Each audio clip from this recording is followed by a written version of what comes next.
Yes, may nangyari po kaninang shooting incident no dito sa may Barangay Mambulak sa may Silay City sa Negros Oriental kung saan ito pong suspect natin ay na isang barangay chairman ay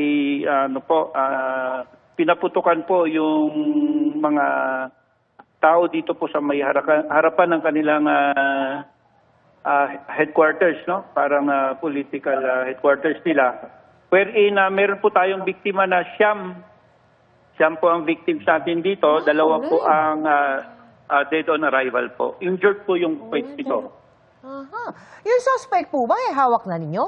O hinahanap pa? Yes, hinahanap po namin yung suspect po natin which is identified na po na isa pong barangay captain.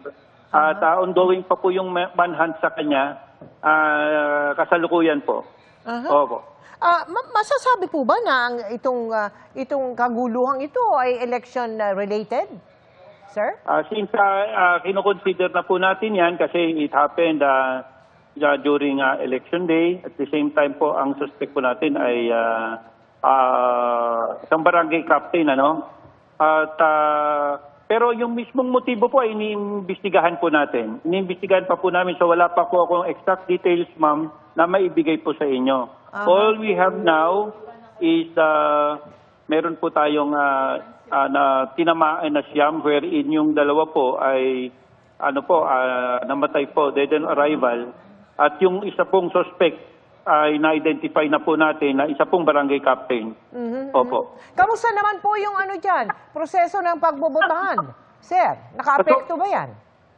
So far, ongoing naman po sa buong Negros Island region. Tuloy-tuloy naman po ang botohan. Ito lang po yung insidente na iniimbestigahan po namin. So far, wala pong ibang mga major incidents all over Negros Island region, including Siquijor.